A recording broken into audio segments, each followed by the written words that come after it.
बिस्मिल्लाहिर्रहमानिर्रहीम। World prime cricket से आपसे मुखातिब हैं। सबसे पहले नाजरीन, हम वर्ल्ड कप पे एक नज़र डालेंगे जिसमें श्रीलंका और इंडिया के दरमियान जो मैच खेला गया, जो एक वन साइडेड मैच हुआ, उसका हम देखेंगे। दूसरा अफगानिस्तान और नीदरलैंड के मैच का भी हम आपको बताएंगे कि उसमें क्या हुआ।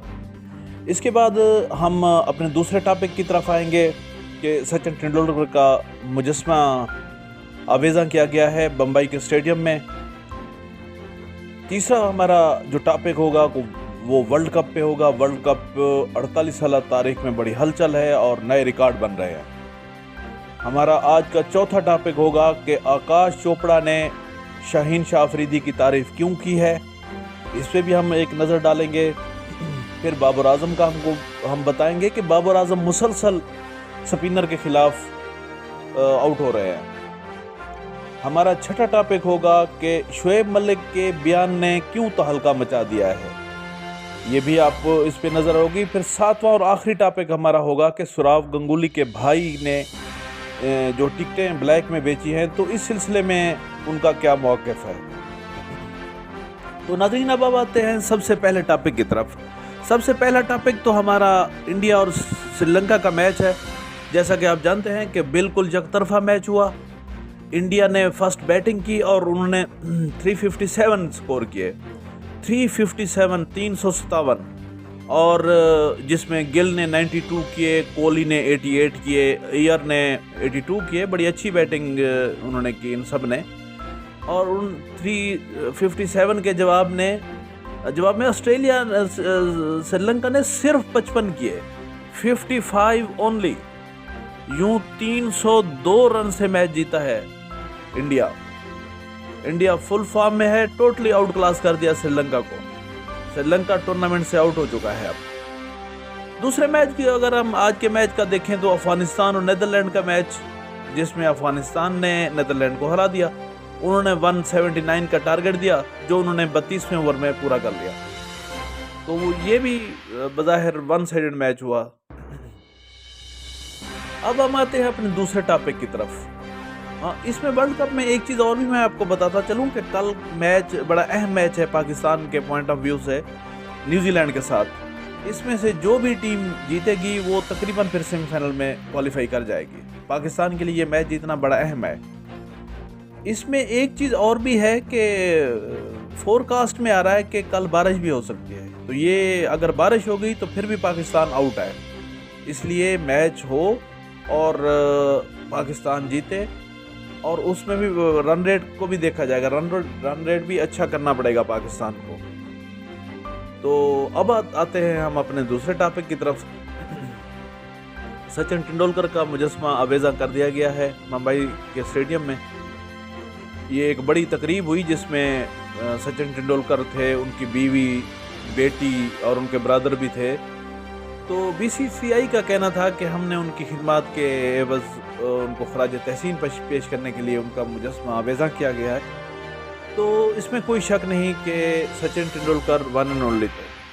बड़ी ज़बरदस्त बैट्समैन, बहुत अच्छे बैट्समैन, नो डाउट। मैं खुद उनका फ़ैन रहा हूँ। बड़ी ज़बरदस्त। एक टाइम था जब तेंदुलकर आउट हो जाता था तो इंडिया की पूरी टीम ख़त्म, दूसरी टीम चढ़ जाती थी कि भाई अब इंडिया फारिग हो चुकी है। अब हम तीसरे अपने टॉपिक की तरफ आते हैं कि वर्ल्ड कप के 48 साल तारीख में बड़ी हल चल रहा है। नए रिकॉर्ड बन रहे हैं, सेंचुरीज के रिकॉर्ड बन रहे हैं। अब देखा जाए तो 32 मैचों में 25 सेंचुरियां हो चुकी हैं। बाकी 16 मैचेस अभी बाकी हैं। यकीनी बात है इसमें भी रिकॉर्ड टूटेंगे। वर्ल्ड कप में पहले 10 मैचों में 12 सेंचुरियां हो गई हैं। अगर हम नुमायां बल्लेबाज देखें तो डेविड कनवे है, डिकॉक है, रिजवान है, अब्दुल्ला शफीक है। इसी तरीके से इन्होंने बड़ी अच्छी सेंचुरियां की हुई हैं।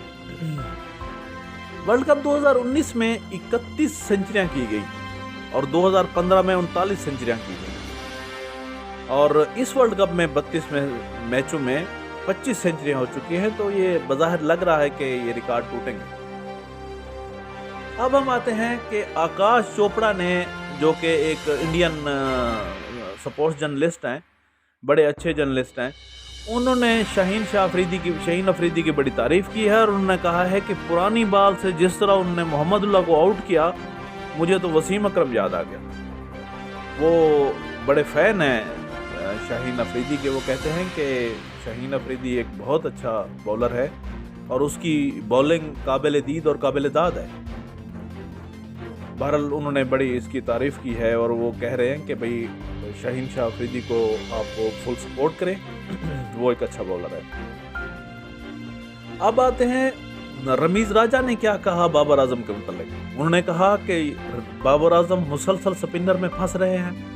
उनको कभी तबरेज़ शमसी आउट कर रहा है, कभी जैम्पा आउट कर रहा है, कभी मेहदी हसन उसको आउट कर रहा है, तो वो स्ट्रगल कर रहे हैं स्पिनर के खिलाफ।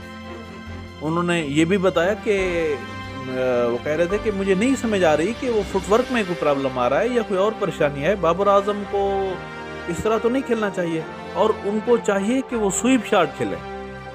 वो कह रहे थे कि एक सेंचुरी उनके लिए बहुत ज़रूरी है, अगर एक सेंचुरी वो कर गए तो फिर वो एकदम आगे चले जाएंगे।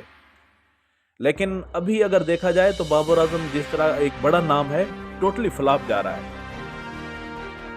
अब इसके बाद हमारा छठा टॉपिक है शोएब मलिक का। शोएब मलिक ने कहा है कि T20 जो 2024 में होगा अमेरिका और वेस्ट इंडीज़ में, तो उसके लिए मैं दस्तयाब हूँ।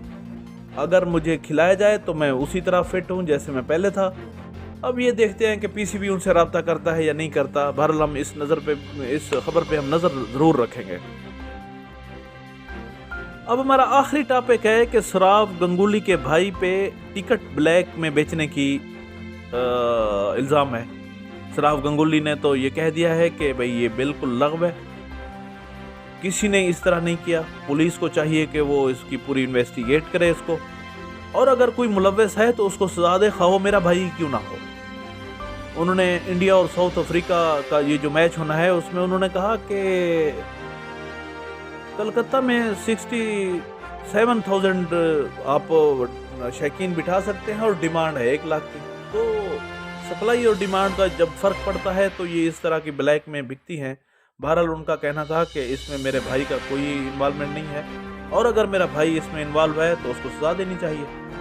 अच्छी बात है, सौरव गंगुली एक अच्छा नाम है और उन्होंने बड़ी मुनासिब बात की है कि अगर उनका भाई भी मुलव्वस है तो उसको सज़ा दें। करप्शन तो उस पर तो कोई टॉलरेंस नहीं है। तो ये हमारे आज के टॉपिक थे। उम्मीद है आपको पसंद आए होंगे।